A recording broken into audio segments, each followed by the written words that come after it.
بسم اللہ الرحمن الرحیم اللہم صلی علی سیدنا و مولانا محمد وعلی آلہ وصحبہ وبارک وسلم۔ السلام علیکم۔ اپنی لاسٹ ویڈیو میں ہم نے جناب سیدنا ابو بکر صدیق رضی اللہ تعالیٰ عنہ کے لقب صدیق پر گفتگو کی تھی۔ اگر آپ نے ابھی تک ہماری وہ ویڈیو نہیں دیکھی تو آپ اس لنک پر جا کر ہماری اس ویڈیو کو دیکھ سکتے ہیں۔ اب اس ویڈیو میں جناب سیدنا ابو بکر صدیق رضی اللہ تعالیٰ عنہ کے لقب صدیق کی وجہ پر گفتگو کروں گا کہ آخر خالق کائنات نے حضور صلی اللہ علیہ وآلہ وسلم کے ان رفیق خاص کے لیے یعنی حضرت ابو بکر صدیق رضی اللہ تعالیٰ عنہ کے لیے آخر صدیق کا ہی لقب کیوں منتخب فرمایا؟ تو اس کا جواب میں ایک حدیث صحیح سے دینے کی کوشش کروں گا۔ اس حدیث مبارکہ کو ام المؤمنین سیدہ عائشہ صدیقہ سلام اللہ علیہ روایت فرماتی ہیں، اور اس حدیث مبارکہ کو امام حاکم اپنی حدیث کی کتاب المستدرک میں اور امام بہقی السنن الکبریٰ میں روایت کرتے ہیں۔ سیدہ عائشہ صدیقہ فرماتی ہیں رضی اللہ تعالیٰ عنہ کہ جب حضور صلی اللہ علیہ وآلہ وسلم نے اپنا سفر معراج مکمل کر لیا تو اگلے روز اہل مکہ کو اپنے سفر معراج کے زمینی مرحلے سے آگاہ فرمایا۔ حضور علیہ السلام نے مسجد حرام سے لے کر مسجد اقصیٰ تک کے زمینی مرحلے کو اہل مکہ پر آشکار کیا۔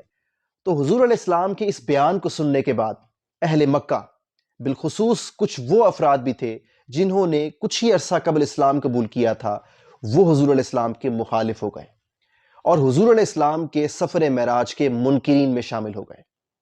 حضرت ابو بکر صدیق رضی اللہ تعالیٰ عنہ دوسری طرف اپنے گھر سے تشریف لا رہے ہیں جناب رسالت مآب صلی اللہ علیہ وآلہ وسلم کی بارگاہ میں حاضر ہونے کے لیے، کہ ایسے میں راستے کے دوران وہ منکرین سفر معراج وہ حضرت ابو بکر صدیق رضی اللہ تعالیٰ عنہ کی طرف لپکتے ہیں اور آ کر بتاتے ہیں کہ آپ کے پیغمبر صلی اللہ علیہ وآلہ وسلم نے سفر معراج کے متعلق یہ فرمایا ہے کہ حضور علیہ السلام نے ایک ہی رات میں مسجد حرام سے مسجد اقصیٰ تک کا سفر کر لیا۔ تو بھلا یہ کیسے ممکن ہے؟ جب حضرت ابو بکر صدیق رضی اللہ تعالیٰ عنہ نے ان منکرین کی یہ باتیں سنی تو آپ نے فرمایا کہ اگر میرے پیغمبر نے یہ سب باتیں کہی ہیں تو پھر یقیناً سچ فرمایا ہے۔ میں اپنے پیغمبر صلی اللہ علیہ وآلہ وسلم کی ہر بات کی تصدیق کرتا ہوں۔ یہ کہہ کر جناب سیدنا صدیق اکبر رضی اللہ تعالیٰ عنہ جب حضور علیہ السلام کی بارگاہ میں پہنچے تو آقا علیہ السلام نے آپ کو بشارت دی۔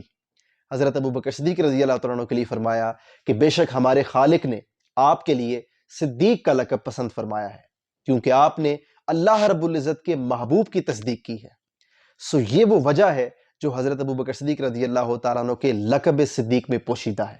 اگر آپ کو ہمارا یہ میسج پسند آئے تو اس کو شیئر کیجیے گا تاکہ حق بات زیادہ سے زیادہ پھیل سکے۔